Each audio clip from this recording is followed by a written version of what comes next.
Cool thing about fishermen is we develop new things for new situations, and one of the most simple fishing techniques to come along in a long time is a drop shot. It allows me the availability to fish vertically straight over the side of the boat, but it's also a great thing to pitch around as well. Now obviously you can't pitch a drop shot in a brush pile in a tree without some difficulties.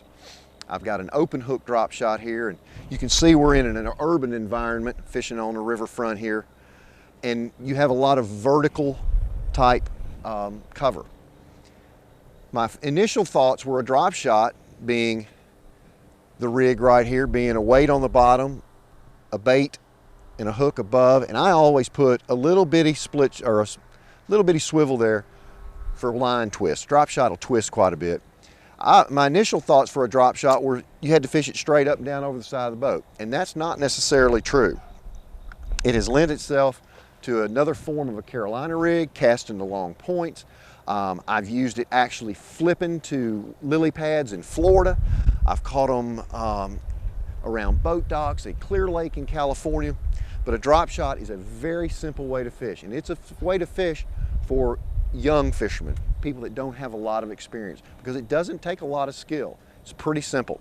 You can cast it out, you can pitch it towards objects, and then you can also fish it vertical. You can see fish on the depth finder, drop it right down beside your trolling motor, you see the bait going to the bottom, and you're actually playing video games, fishing for fish on your Lowrance unit as well. I've done lots of good with big smallmouth fishing vertical like that, but a drop shot is not just for fishing straight up and down. We have a little bit of current here on the Tennessee River, and I'll make a pitch up here to this outside edge of that, let it go down, and I'm basically just probing the outside edges. Take my rod and just take a nice little rhythmic shake. The bait is not on the bottom like a Texas rig or a jig or anything like that.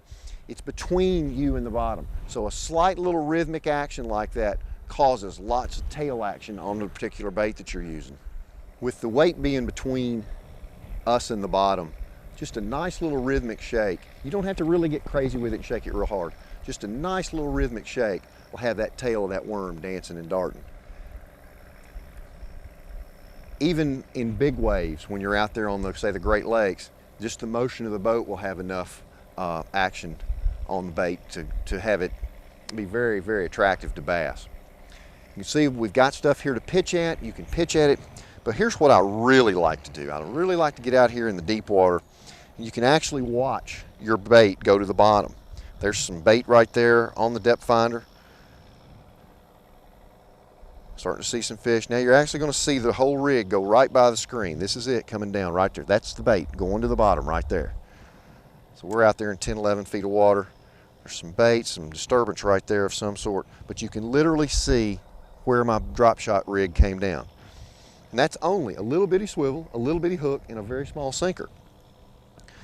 So by watching the depth finder, I can literally drop this thing right on top of a fish's head. With the bait I'm using, this is a Strike King Dream Shot. It also has kind of a little flat side to it, so it creates a lot of action on the way down. And that creates a lot of disturbance, and the fish can see it from a distance away. Drop shotting is nothing more than deep water flipping. If you look at it in those terms, it becomes very simple. We're out here in deep water, we're dropping straight down on the fish and trying to get him to bite. Most of the times, the sheer surprise of dropping that little bait right in front of him will get them to bite it. You can see that this is a Dream Shot. The Dream Shot worm's got a thick little body and a nice little slender tail. It creates a lot of action with the tail. It actually looks like that bait's actually swimming while you're shaking your rod tip. Keeping it out here, watching that depth finder. There's a fish on the bottom right there. There goes my rig straight down to him. It's right by him. He came right by it. A lot of times you can actually see that fish turn and go back to that bait. The bite most of the time is just a little pressure bite. You feel just a little light change. It feels a little heavier when you lift up on it. Sometimes you feel them thump it, but most of the time it's a little light. A hook set is nothing more than lifting your rod up. A light drag.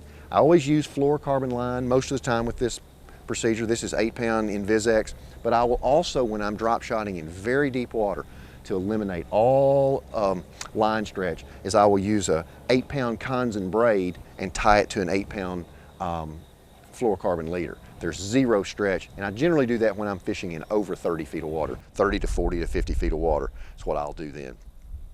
It's a simple way to fish, spinning gear. Don't have to make a lot of long casts, but if you need to, you can pull right up to the cover and pitch that drop shot right in there around the edge of the cover and catch them as well.